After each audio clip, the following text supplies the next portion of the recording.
Assalomu alaykum, to'rdagi barliq roman anglag'uchi do'stlar.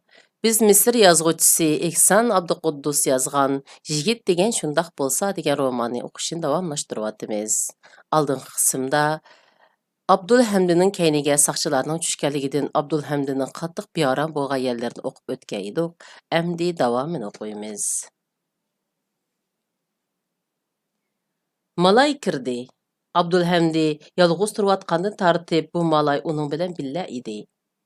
U mashalik yigit bo'lib nihoyatda jini bor edi. Uni ko'rsangizlar yer supurish, tomoq itish, kir yuyish, paypoq yamash, apyun tayyorlash, buzuq xotinlarni tepish qatorliq ishlarning hammasini qila oladi ekan deb o'ylab qoladingiz. U munajjimdek mo'min ko'ringani bilan yuzsiz edi. Numus deganni bilmaydi. Bakla hiligar edi. Shundaqla uningda axloq doirasiga kirmaydigan bir xil sadoqat va aqida bor edi. Siz bundaq malaylarni o'quvchilar va yolg'iz turadigan xizmatchilarning uylarida ko'p uchratdingiz. Malay xo'jayinning tamni mushlayotganligini ko'rib, kuyimchan ayollardek muloyimlik bilan so'radi. Abdulhamd apandi, nim bo'ldingiz? Xudoyim sizni amon eson qilg'ay. Nimish bo'ldi apandi?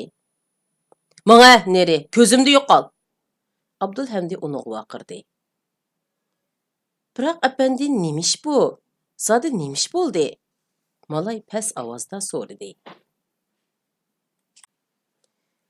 Abdulhamdi xuddi uni ko'zdan yo'qotmoqchi bo'lgandek yaqin kelib vaqirdi. Sana dedim-ku, ko'zimda yo'qol. Yo'qol deyman. Malay beshini tuvan silib jimita turdi. Ondan yana beshini ko'tarib. Abdulhamdi apandi, iftor qilmamsiz? İftar vaqtim bo'lib qoldi. Siz chiqib ketadiganda pul qo'ymag'achqa tomoqmi yetolmadim, dedi. Abdulhamdi malayning yuziga bir shaploq soldi. U shu topda oldiga kelganni, mayli u tam, xizmatkor, o'zi va boshqa narsa bo'lsin, uradigan alpozda edi. Mening bugun zahar yegim yo'q. Ochliqdan o'lmayman, bildingmi? Sen ko'zimda yo'qol. Ket degandikin ket. Bo'lmasa bo'g'izlayman, dedi Abdulhamdi vaqirab. Malay shaploq yegashga demi ichiga tushib chiqib ketdi. Abdulhamdi sirtqa chiqmaslik niyatiga keldi. U nima qilishini bilmaydi. İftarga zambirak etildi. U Maliyaga bir non bilan bir parcha irimchik akeldirdi. Uning og'ziga hech narsa yetimidi. Shundoq bo'lsa-mu, bularni yeb qursaqni oz to'la to'yg'izdi. U o'ltirolmay, oxir mayli nim bo'lsa bo'lay, qandoq ish chiqsimi taloq bir chiqay degan yerga keldi. Abdulhamdi yuyinish uyiga kirib trubini ochdi. Muzdek suda qalbida yalqinjayotgan o'tni o'chirmoqchi bo'lgandek bosh ko'zini yudi. Kiyinib ko'chaga chiqib, Shubra ko'chasiga qarab mangdi. Birdan mangandan keyin orqaga qarab, hiliqi odamning kelayotganligini payqadi. U Shubra ko'chasida xeyli uzungacha mengib ketayotgan tramvayga sakrab chiqib oldi. Ondan orqasiga qaraydi, hiliqi puqra kiyingan saqchi yo'l yoqasida turib uningga qarab kulimsiradi. Abdulhamdi saqchini aldab, Human Beydan qutulgandek bo'ldi. Lekin u saqchi nimishqa kulimsiraydi? Abdulhamdi parvosizlik bilan mursini qisib qo'yib, u saqchi tazim o'tishgan deb o'yladi. U qahvaxonaga kirib odatdagi joyiga o'ltirdi. Atrofiga qaramadi. Bir tunishi bilan qo'l ilishib ko'rishib, uning bilan qarta o'ynadi. Ammo qalisidan saqchilar neri bo'lmadi. U to'satdan beshini ko'tarib ixtiyorsiz shurkinib ketdi. Heliq saqchi qahvaxonaga yaqinla yerda uningga qarab yijib turadi. Demak, saqchilar boradigan hamma yerini bilib bo'pti. Endi mangdiganga yo'l qolmabdi. Abdulhamdi do'stiga o'ynamayman deb o'rnidan turdi-da, tushkun holda uyiga mangdi. Abdulhamdi bir kecha kirib qaqmidi. Xilma-xil qo'rqinchli xiyollar uni beoram qilib, kechicha uxlatmadi. U o'zini qorong'u zulmat ichida qolgandek sezatdi. Turuplar kaniyi bo'g'ilayotgandek, ko'zlari chekchib ketadi. Turuplar qorong'u zulmatdan qutulay deb ko'zini yumib baqatdi. Ko'zini yumsimi zulmatdan qutulolmaydi. Kallasida paydo bo'lgan xiyollar uningga ying'nidek sanjilatdi. U achchiq nafrat, qo'rquv ichida vaqirib etishga tasla qoldi. Abdulhamdi Humanbegning qishiga berib, ishning butun jarayonini so'zlab berib, o'zini nazorat qilmaslikni o'tinmoqchi bo'ldi. Lekin u bunda qilolmaydi. İbrahimni tağısı va uning oilasidagilarni saqchilarga aytmaslikqa da'vat qilib turgan narsa uning vijdonida emas, nafrat. Ya'ni Humanbegga bo'lgan nafrat edi. U Humanbegga shunchalik o'ch bo'ldiki, go'yo hayotidagi butun dard alimi Humanbegga saqchilarga bo'lgan nafratga aylangandek edi. Shunga uning Humanni o'ltirib etgisi keladi. Shunda qilsa uning mag'lub bo'lgan, qo'lidan ish kelmaydigan odamligini isbotlaydigan odam qolmaydi. Lekin u haqiqatan qo'lidan ish kelmaydigan odam. Uning Humanni o'ltirib etgidek jur'at yo'q. U Qahiradan qechib Humanbeg topolmaydigan yiroq bir yerga yoshirinib olmoqchi bo'ldi. Biroq u nimishqa qochidi? Saqchilar nimishi uni nazorat qiladi? Uning eng achchig'ini keltirib o'g'isini qaynatayotgani, men saqchilar nazorat qiladigan odammi?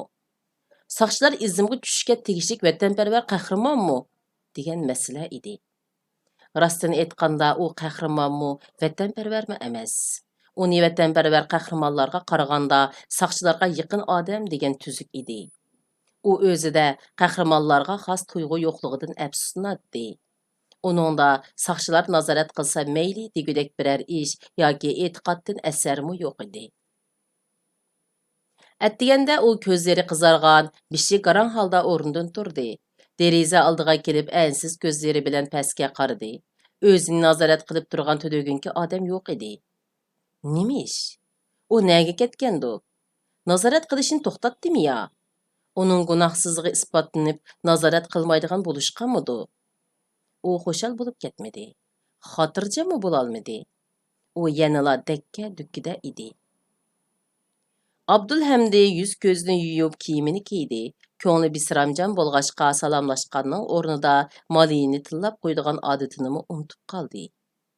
U uydan chiqib shirkatga ishga mangdi. İxtiyorsiz orqaga qarab agishib mangan odamni ko'rmadi.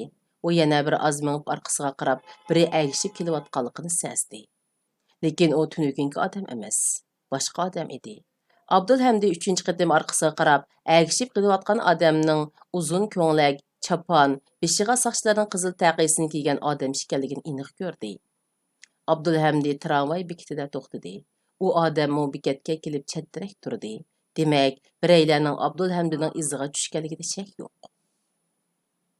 Abdulhamdi qattiq alaqsadi bo'ldi. Tomiridagi qonlar birla qizigandan keyin qetib qolgandek bo'lib, vujudi muzlab ketdi. U o'lim mushundaq bo'lsa kerak deb o'yladi. Abdulhamdi tramvayga chiqdi. Tramvay mangan hamon sakrab tushib oldi. Hiliq odammi sakrab tushdi. Abdulhamdida saqchilarning nazoratida yurgan inqilobiy yoshlardek tajriba yo'q edi.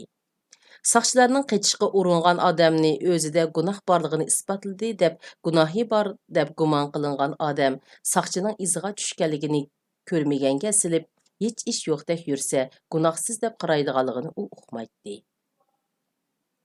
Davli nihoyat aniqki, undaq odam o'zini gunoh o'tkazdim deb qaramag'ashqa, meni nazorat qilyotidi deb o'ylamaydi. Shunga u gunohsiz hisoblanadi. Abdulhamdi bu davlini bilmagachga iziga tushgan odamni eziqtirib etish bilanla avara bo'ldi. Yana u bir tramvaydan tushib, yana bir tramvayga chiqdi. Bir kira mashinasiga chiqib azroq minib tushib oldi. Bir binoga kirib cho'rgilab chiqdi. U jiz tarafga minib etib burilibla yangi Qahira rayoniga mangdi.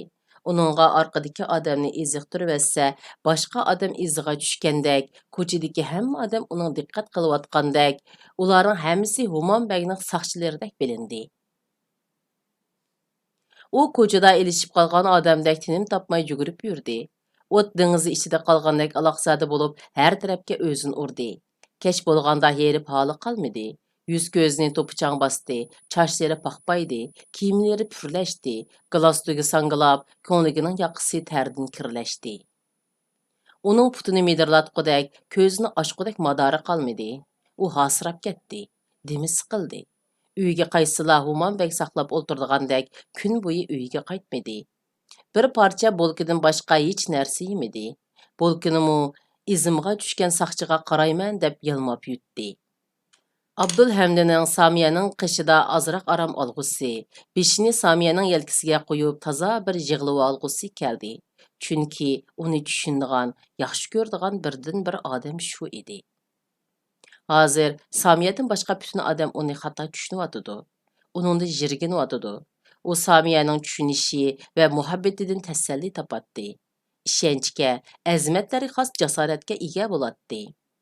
Samiya uning hayotidagi eng sof, tinch, uning quvliq shumliqlari bilan bulg'anmagan birdan-bir muqaddas makon edi. Abdulhamdi tog'asining uyiga bormoqchi bo'lib, tramvayga chiqdi. Jila maydonda tushib qilib piyoda mangdi. U orqamdan odam kelyotgandikin deb pat-pat orqasiga qarab qo'yatdi. U Jiz ko'chasida xeyli uzun mangdi. Ondan ketayotgan bir avtobusga esilib chiqib oldi. Tog'asining ishiga oldiga kelganda orqasiga qaradi. Iziga tushgan odam yo'qligiga ko'z yetganda binoga kirdi. Samiya uning aloqzoda qiyofatini ko'rib, kuyimchanlik bilan uning quloqiga shivirladi. "Sizga nima bo'ldi?" "Hech narsa", dedi Abdulhamid kulib. "Nima ish bo'ldi?" so'radi Samiya ishonmay. "Hech ish bo'lg'uni yo'q", dedi Abdulhamid Samiyaga yelinish nazarida qarab. "Orqangizga nima uchun odam tushganligini biladingizmi?" yana pichirlab so'radi Samiya. "U odam orqamda yursa nima bo'pti? Yuraversin. Nima qila oladi?" dedi Abdulhamid ko'zlarini Samiyadan qochirib. Samiya uni ko'nglidagi gapni demidi deb o'yladi-da, azoblanayotgandek beshini tuvan qilib oldi. Abdulhamid Samiyaga, "Meni tula bearam qilmag'in. Yelkanga beshimni qo'yib rosa bir yig'lab olay" deb yalvurgan tarzda qaradi. Arqadan yig'lamay degandek alam bilan beshini chaqidi. İftardan keyin hammaylar dalon uyga yig'iladigan bo'lg'achqa, Abdulhamidmi shu yerga kirdi. "Bolam, sana nima bo'ldi? Nimanda holga tushib qolding?" Mo'may hayron bo'lib so'radi. Abdulhamid hamma ochisining qo'liga suyib qo'yib zo'rg'a kulimsiradi. "Bugun uygim qaytmay bir kun ishladim", dedi. "Iftor qildingmi?" so'radi Mo'may. Abdulhamid tog'asi bilan qo'l ilishib ko'rishib javob berdi. "Qildim. Men ko'chada iftor qildim." Muhit o'rnidan turib sirtqa mang'ach. "Assalomu alaykum, Abdul", dedi va burilib boshqalarga degandek qo'shib qo'ydi. "Men berib dars tayyorlayman." Naval Abdulning aloqsada chiroyidan ahvolini bilmoqchi bo'lib, taqqozolik bilan qaradi-yu, demi ichiga tushib o'tiribla qoldi. Abdul baya muhit o'tirgan yo'g'on o'rindiqqa kelib o'tirib rohatlandi. Uning azob o'tida kuyib puchlangan qalbi asta pastgo'yga tushib tinchlanishga boshladi. Bu oq ko'ngil, samimiy oila uni o'z xatoligining ziyonkashligidan saqlab qoladigandek, o'zini xotirjam, bexatar his qildi. Abdulhamidning Humon bagni xiyoliga keltirmay, bahuzur uxlab olg'usi keldida o'rindiqqa yo'linib ko'zini yumdi. Shu asnoda eshik qo'ng'irog'i jiringladi. U cho'chib ko'zini ochdi. Eshik qo'ng'irog'ining jiringligini anglab hech kim midirlamadi. Bovay gazitdan bosh ko'tarmadi. Mo'may qo'ldagi kiyimni qandoq o'rib tiksam bo'ladikin deb bosh qottirdi. Samiya Abdulhamidga qarab uf tortqinicha o'tiraverdi. Naval Ibrohim to'g'risida she'rin xiyolga cho'mib, jurnal varaqlashni to'xtatmadi.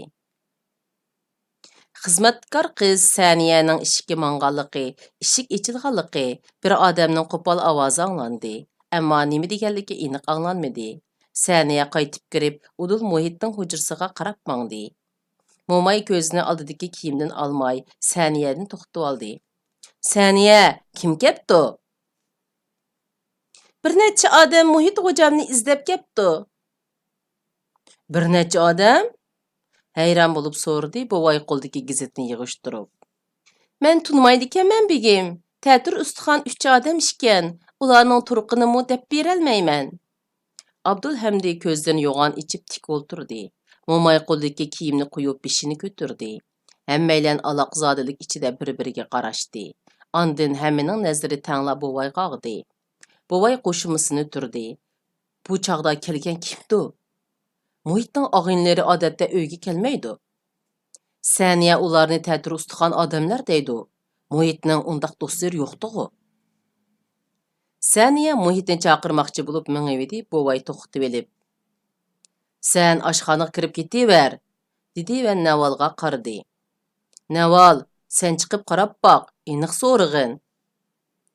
Naval dalan uydan chiqibla uzun ko'nglak, qora chapon, beshiga qizil taqiya kiygan nihoyat yo'g'on bir odamning tashqirqi eshikning tubida tap tatmasdan uyning ichiga qarayotganligini ko'rdi.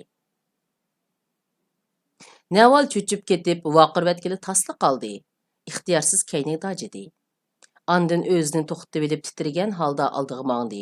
Yuragi dupildab so'qib ketdi. Siz kimniz deysiz? So'rdi Naval titrishni zo'rg'a bisib. U odam javob bermadi. Navalning boshdan oyoqiga sapsilib, qo'li bilan yana bir odamni ko'rsatdi. Bu odam kostyum kiygan, yanchuqidagi narsani tutib turgandek qo'lini yanchuqiga silib olgan edi. Naval savol nazari bilan u odamga qaradi. Muhit Zohir apandi uyda bormi? Deb so'radi. U odam ovozini sipoya chiqarishga tirishib yijaygan holda. Uningga kim izlab kepti deyman? So'rdi Naval titrigini bisib turib. Soqchi, dedi u odam qo'lidan yanchug'ini chiqarmay Navalga ich og'ritgandek qarab. Naval, voy, devatdi-yu, shu an og'zini qo'li bilan etib oldi. Ondan Soqchi? Soqchi, nima ish? dedi oralla. Hech ish yo'q. Uningga shundoq deb qo'ysangiz bo'ladi, dedi u odam yanala hijiyib. Naval go'yo ko'ngliga o't tutishib ketgan odamdek keyniga burilibla uyga yugurdi. Dalan uyga kirib, xuddi o'lim xabarini yetkazgandek to'lidi. Soqchi! Buvay o'rnidan dast turib ketdi va tushib ketmasin deb ko'zoynagini tutib oldi. Nima deysan? Soqchi? Mo'may hazo ochgandek maydasiga urib nola qildi. Voy xudoyim! Soqchi! Voy tova! Karomat! Dadisi! Oxir chatoq chiqdi. Men shu chog'da sizga aytgan. Bo'ldi tahiya. To'la qutildimi? Hammamizni tugashtiray demsa ya. Hech qancha ish bo'lmaydi. Nimadan qo'rqatdiq? Buvay past ovozda xotinini aybladi. Buvay xuddi boturligi va tamkinligi bilan boshqalarga ilhom bermoqchi bo'lgandek, qaddini ruslab, yaktigining yoqasini va beshidagi oq to'ppisini o'ngshab qo'ydi. Abdulhamdi o'rindiqda tugilibla qoldi. Bular meni izlab keldi. Men bilaman. Ular meni izlab keldi. Yo'q, ular Muhitni izlab kelibdi. Naval uning gapini anglab ko'ngli buzildi. Samiya hammasining chiroyiga qarab beshini tuvan qildi-da, esa deb yig'lab ketdi. Mening ko'nglim burulla to'ygan. Bizning bundaq ishqa yo'liqdiganligimizni bilatdim, dedi u. Bo'ldi, yig'lama. Hech kimning xafliq ko'targuchiligi yo'q. Hammanglar hech ish bilmagandek bo'lib elinglar, dedi buvay past ovozda. Andin sapma kayishini kiyib Navalga qaradi. Berib akang'ida qishimga kelsin. Buvay kelganlar bilan ko'rishish uchun dalan uydan chiqdi. Eshik tubida turgan odam uni bir shaplaq urgandek, g'ururi dafsanda qilingandek bo'lib birdan to'xtadi. Tova, bu odam hech tap tatmasdan xalqning uyiga qarayotdi-ku. Nima haqqi bor uning? Buvay achchig'ini ichiga yutib oldiga mangdi. Iliq odamning yenidan uningga dakka bo'lsin degandek salommu bermay o'tib ketdi. Koridordagi pozor kostyum kiygan odamning qishiga bordi. Eshikning yonida yana sahrolikdek 3 odam turardi. Kostyumliq odam qo'lini yanchuqiga solgan peti hijiyib.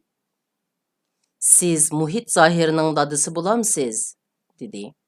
Ha, xo'sh, biror ishinglar bormidi? dedi buvay o'zini tamkin ko'rsatishga tirishib. Muhit nada? dedi u odam xuddi qadinas do'stidan so'rayotgandek. U dars tayyorlayotdi. Hozir keladi. Muhit tatargan, alaqsad bo'lgan holda kelib, yordam so'ragandek dadisiga yaqin turdi. Ammo gap qilmadi. Muhit, assalomu alaykum, dedi pozor kiyingan odam gapni chiroyli qilmoqchi bo'lgandek. Va alaykum assalom, deb javob berdi Muhit gangirgan holda. U odam buvayga qarab jiddiy talaffuzda. Biz uyuңlarni aqtursak bulamdı, dedi. Buvay zimmisidan ağır bir yük düşüp ketgandek yeniklep qaradı.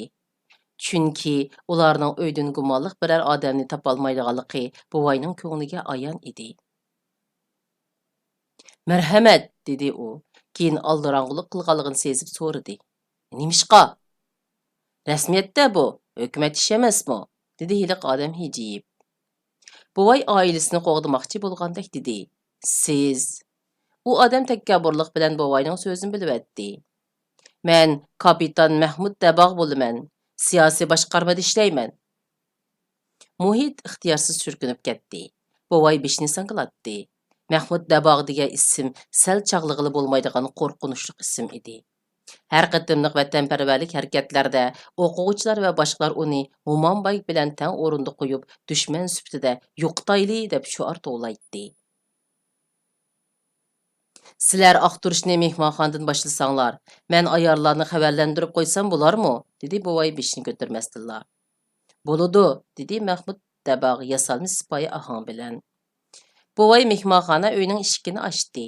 Saqchi amaldori parvosizlik bilan mehmonxona uyiga qaradi. Ammo kirmadi. Muhit o'zini sal tutib olib, qiziqish nazarida silib qaradi. Mahmud Dabog' degan shu ekan-da. Namoyishlarda saboqdoshlari kallasini olamiz degan odam mush ekan. Bu odam uning tasavvuridagidan pakkor va simizrak edi. Tova, u kuladigan-ku. Muhit uni kuludi, odatdagidek gap qiladi demay, doimli tillaydi va urudi deb o'ylagan edi. Muhitning ko'nglida Mahmud Dabog' bilan bir tutishish uyi paydo bo'ldi. U Mahmud bu uydan hech narsa, hech qanday odam topolmaydi. İbrahim hamdan asla topolmaydi. O'zimning qo'rqmas yurak botir ekanligimni bir ko'rsatib, kunlarning birida saboqdoshlarimga vaqtinib so'zlab berish uchun bu ablah bilan bir ilishib boqay deganlarni ko'nglidan o'tkazdi. Muhit, men nimishqa bulardan aqturish qog'ozi bor yo'qligini so'rmayman. Saqchilar taftish mahkamasining buyrug'isiz aholilarning uyiga kirib aqturolmaydi. Mahmud Dabog'da mushundaq buyruq bormidi? Agar bo'lmasa, uni aqturishni to'siyman. Uningdan buyruqni chiqar.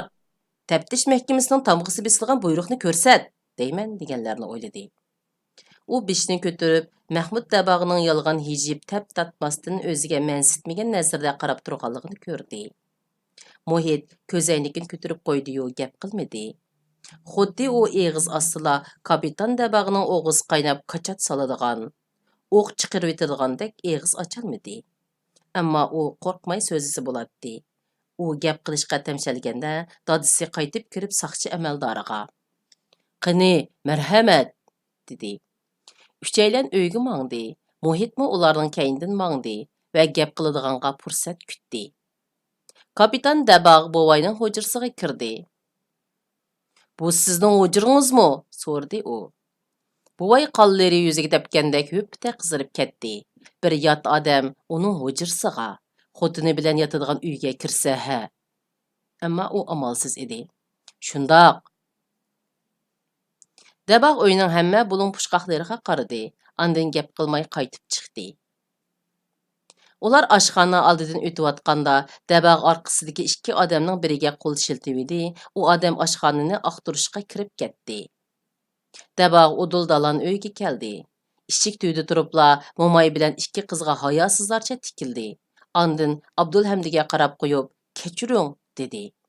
Mo'may ta'tir qarab oldi. Samiya uningga lapta qarab qo'yib yerga boqdi.